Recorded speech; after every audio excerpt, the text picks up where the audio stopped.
My name is Aria Bowden. I'm a four-year sixth former.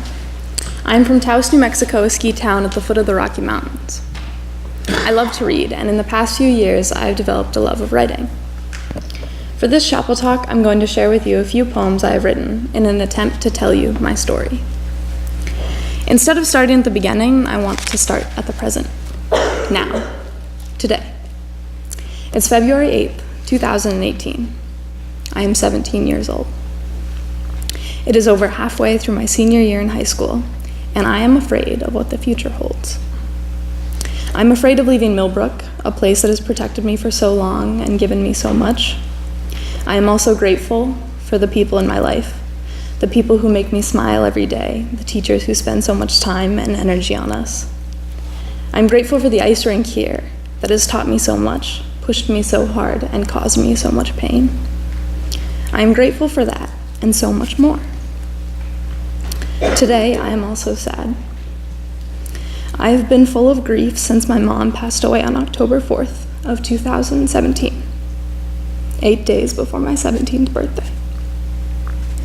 My sister and I were in the room the moment she took her last breath, and that experience is something I never stopped thinking about.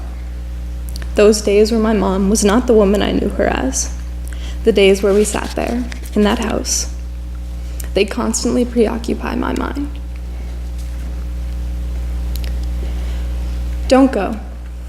This only just begun, and your hair is soft, and my hand is rough, and aspen trees, golden yellow leaves, strong white wood passing by my eyes, perched on the mountainside. I need to remember the blue sky above me, the soft bed beneath me, your hand in mine. I need to remember tile floors, white sheets, curtains dancing in the breeze.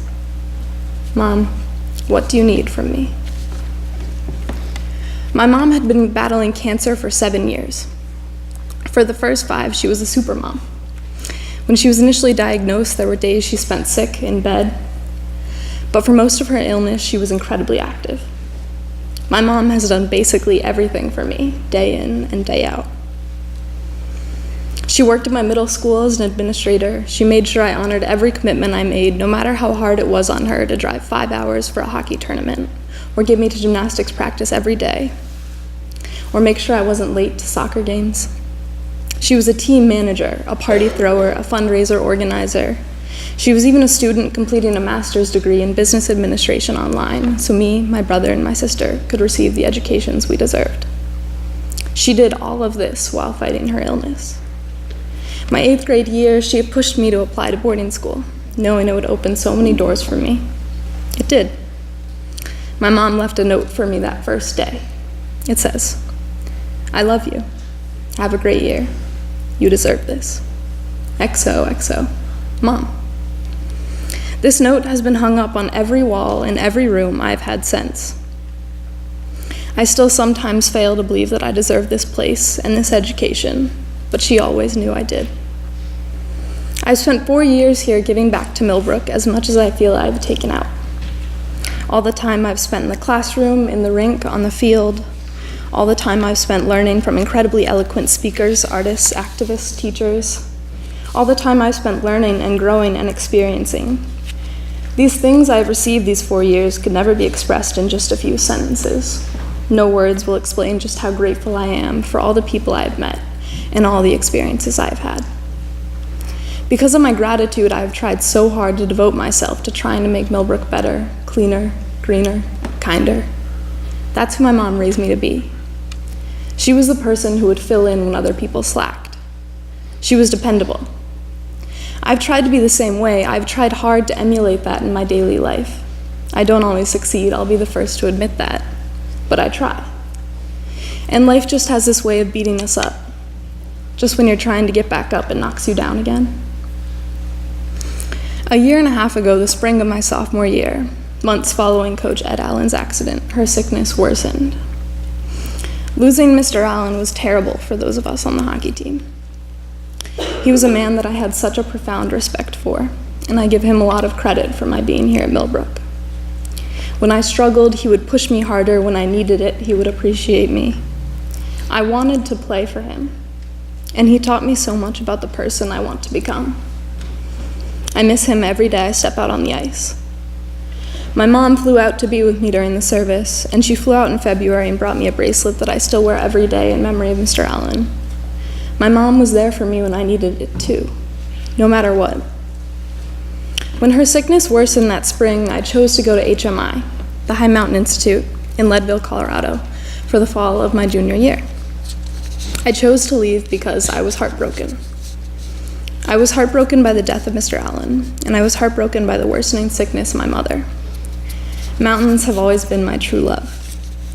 Growing up surrounded and protected by the Sangre de Cristo Mountains, they've always spoken to me, encouraging me to be stronger, to work harder, to stand taller. I needed to go home to the mountains again. I wrote a poem called The Sangre de Cristo Mountains. I sprinkled dirt on my feet to remind myself of the ground I walk on. Dug it from the gut of a crucifix back home. De los montañas de mi corazón bled out like regret. I sprinkled dirt on my feet to remind myself of the ground I walk on. Ancient ground, la tierra del sangre de Cristo, for so long I've been clinging to you, the way grass holds on to morning dew, though I know I can't chase stars. I'll only get burned. You're too bright and I've already gotten blisters. I sprinkled dirt on my feet to remind myself of the ground I walk on. I've blown away so many dandelions, making wishes on weeds, to convince myself I'm worth something, to convince myself amongst fear that I made the right choice, that I can leave. But here I am, letting my hands shake and tremble and shiver, and letting my bones break and crackle and rattle as static relaxes through the line behind seats in the airport terminal. I can barely breathe, and I'm blowing away eyelashes. I'm wishing that you just wouldn't tell me that you would take it back. See, pride is a funny thing, so easily broken. So I sprinkled dirt on my feet to remind myself of the ground I walk on, and to remind myself to be grateful for all of the time, for the tears I shed, for the skates and the ice I bled. He didn't make it.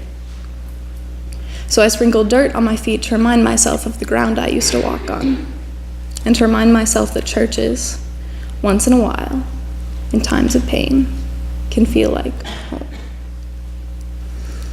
One of the most important things to me when I chose to leave Millbrook for that semester was that I would be closer to my mom. For Parents' Weekend, for Thanksgiving, for Christmas, I would be right there. I also knew that my time in the wilderness was going to give me perspective. It was going to help me heal, and it was going to make me stronger. That summer, my teammate's mom and the woman who got me my first job died from a stroke unexpectedly. 2 kids from my town committed suicide within a week of each other, and my dad was arrested for drunk driving. It felt like my life was spiraling out of control. I needed desperately for something to hold on to, and HMI was that thing for me. It came to me when I needed it the most. At the end of the semester, we each wrote a piece to say goodbye. Here's an excerpt of mine. If I have learned anything here, I've learned to laugh. I've learned to laugh in the orange and purple glow of sunsets, and while dancing in the snow and the rain and looking ridiculous. I've learned to laugh when we tripped and sang and joked around and were honest with each other and cared for each other, and the stars were also holding our hands. I learned to laugh in the hail and the lightning storms, protected by nothing but a metal pole and a sheet of fabric and good friends next to me, shivering.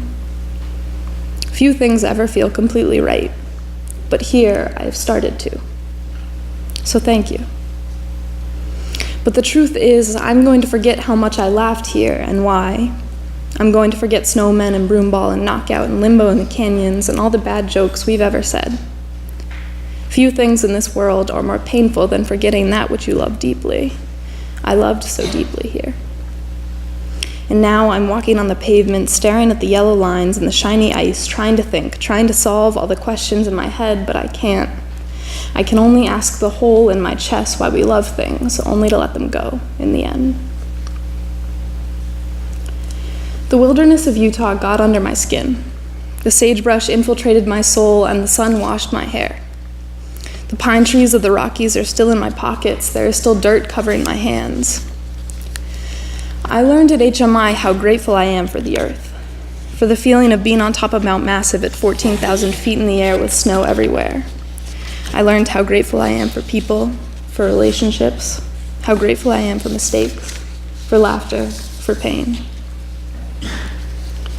After receiving the Founders Prize last year, I was given the opportunity to go on an Outward Bound course in Washington State this past summer.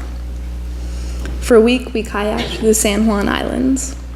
I gained a deep appreciation for the ocean, for glassy water, for depth, for waves. I learned to love the heat of the sand, the frigidness of the water, and the graceful movement of the entire system. I saw so much wildlife I wasn't accustomed to: sea lions, seals, starfish, crabs. It was amazing.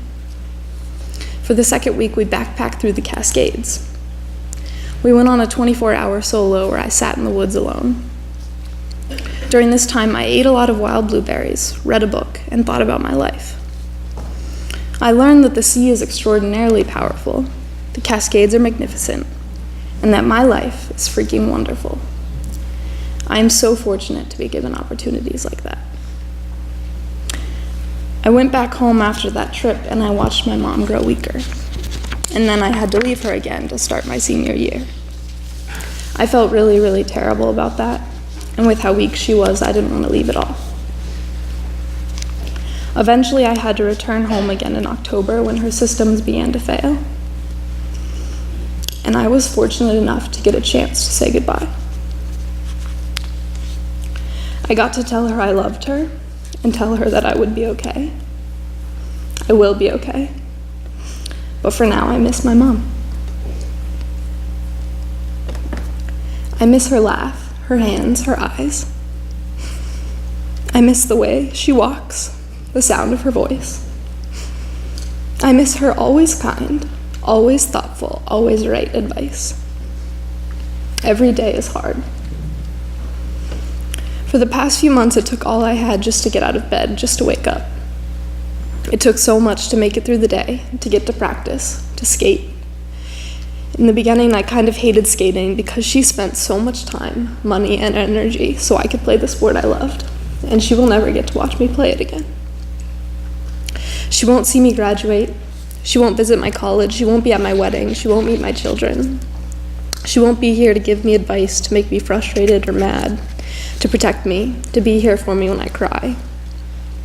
She was the strongest, kindest, most beautiful person I had the pleasure of knowing and loving. Every day, every minute, I want her back. These past few months, I have not been at my best. I'm tired, and I've lost a lot of self-esteem. I haven't been myself, and I haven't reached out enough to the people who are here for me. Most days, I want to curl up in bed and not get up. I have to remind myself, though, in the middle of a tough sprint, that the pain feels good. I have to remember what it feels like to be on top of a mountain with wind whipping through my hair. Every day, I remember the people who love me, the people who push me, the people who make me smile, who make me laugh, truly laugh from the bottom of my stomach. I remember the books and stories that have inspired me, the faculty members here who have done so much for me. I remember that what I have gone through is absolutely nothing compared to people in Syria, in Myanmar, and Sudan. I have 3 meals a day, a warm bed to sleep in, and a beautiful school that I attend. It has taken me a lot to become comfortable with my story, with my experiences, and with my pain. It has taken a lot for me to be able to say that I am not embarrassed. I am not embarrassed by my mom's sickness, or my dad, or the losses I have suffered. Those things are a part of me. I wrote this because I wanted to share my story. I know that by sharing it, by pouring my heart into these words, I allow myself to heal. So this is my only advice. Tell your story. Create something. Be passionate about something. Care. Care about yourself and find things that you can pour your entire heart into. These things are the most rewarding. For Parents Weekend at HMI, we were asked to write poems to our families who were coming to visit, to tell them what HMI was like. At this time, my mom was very weak, but still she came all the way up to Leadville to come see me. She She was late. I was mad at her for being late, for missing my poem. And I was really mean to her. I think I was mostly mad at her for being sick, and that wasn't fair. I think about that day sometimes, and I get really mad at myself, and I remind myself to be more patient with people. This is the end of the poem. I have fallen in love with my fingertips when I used to hate them. I used to hate the way my fingers moved. And now for some reason I like them. I think it's the frost. I think it's the fireplaces. I think it's the snowball fights. I think it's the running and the hiking and the way I'm always climbing, always trying to best something, to get somewhere, to be somebody. I wish I could tell you all the things I feel, but I can't. They're mine to keep locked away in my chest. But I can tell you that the stars are always nice, and my eyes are drawn to them every night. Every night I can't help but look up and smile and wonder how it came to be for me to live a life as good as mine. I don't want you to think I don't miss you. I do. But time keeps going and going and going, and I mean, if I could, I would turn it back. Just do things a little bit better. Make all the edges cleaner. But I can't. I can only be grateful for all that time I've already had. I've been trying this new thing lately. I've been trying not to regret. So I don't. I can only hold the things I've loved in my chest and cradle them close, cup my hands around them, and never let them go. Thank you.